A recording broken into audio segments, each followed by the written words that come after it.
Across the country, 40 children are permanently excluded from our schools every day, and it's a number that's steadily rising, up 40% in the last 3 years. Well, here in the East, 750 pupils were permanently excluded over a one-year period because of their behaviour.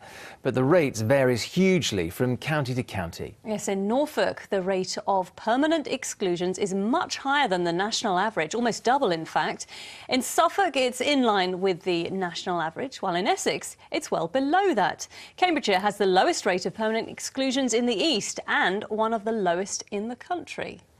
Well, pupils in the county can be moved to an alternative provision academy in Cambridge. Elodie Harper was given special access to spend the day there and talk to teachers and pupils.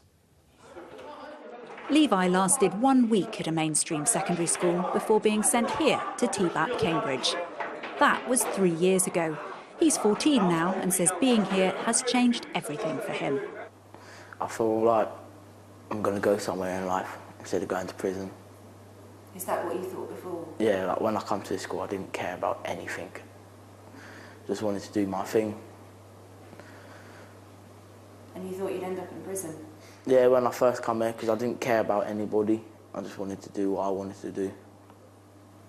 So, but they changed that for me. They gave me opportunities that I never would have had.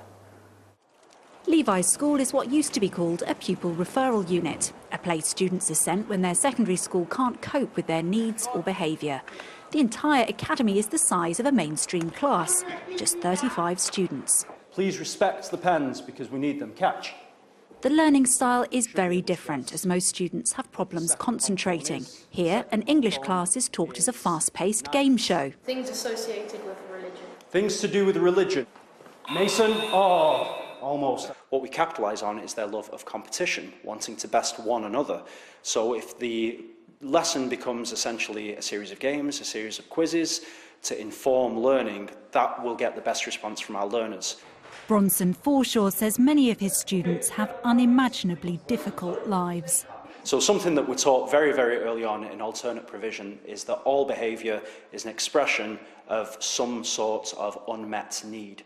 So this idea in mainstream that a child is just acting up, it's very, very rare that a child would simply be acting up or being disrespectful for no reason. If you have time, you can speak to that learner, you can get to the core of what the problem is. If you can find out what the problem is, you can solve it.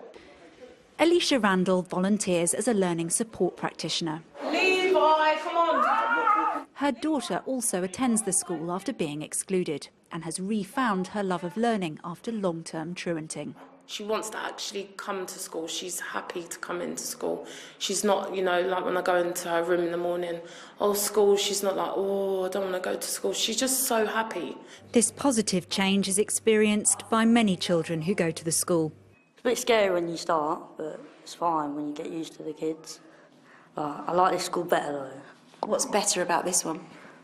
They care more, they understand more. It's not like a mainstream school. I could believe in myself. I mean, I've done a lot more work here than what I did in my previous school, and I was in there for year 7 and 8. TBAP does not permanently exclude any of its students and even lays on a bus to make sure they all get here.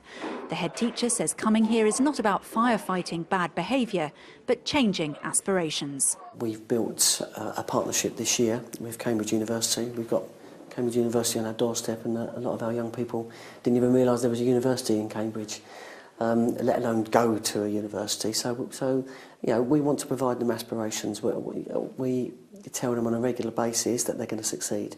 Success for Levi has meant discovering he has a talent for cooking. He now dreams of running a restaurant. He knows many have a negative view of schools like TBAP, but says people need to think again. If you know how to speak to us in the way that we speak, then we're going to listen. Like, we've all got hearts here.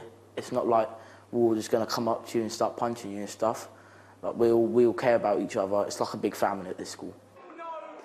Success for students leaving here is not just about academic results, it's about having the skills to cope with life. Last year, 93% of students who left went into employment, education or training. And for the 2 that didn't, the school still provides unpaid mentoring and support, because the philosophy here is that nobody should be left behind. With rising numbers of students being excluded, alternative provision like TBAP is only likely to come under ever-increasing demand. Well, our education correspondent Elodie Harper joins us now. Elodie, some amazing work being done there. So Cambridgeshire has the lowest rate of pupil exclusion. What is it that they are doing as a county? Well, heads across the county meet regularly to discuss students who might be at risk of exclusion and to manage moves between schools for that child so that hopefully the behaviour will improve when they move from one school to another. And when that fails, they'll discuss with parents and the student a referral to an alternative provision somewhere like TBAP. And when they do that, the sort of managed move rather than a permanent exclusion, the idea behind that is that the child doesn't spend any time outside of education because they've been excluded. And Elodie, how does that picture differ in areas where there is a higher rate of exclusion, would you say?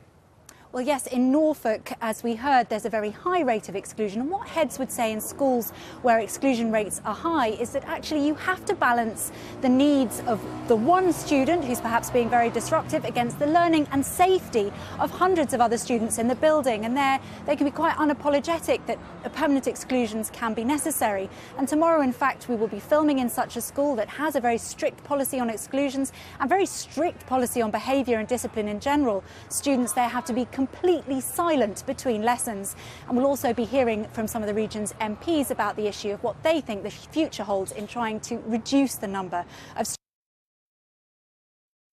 We just lost Elodie there, but that was a fascinating report.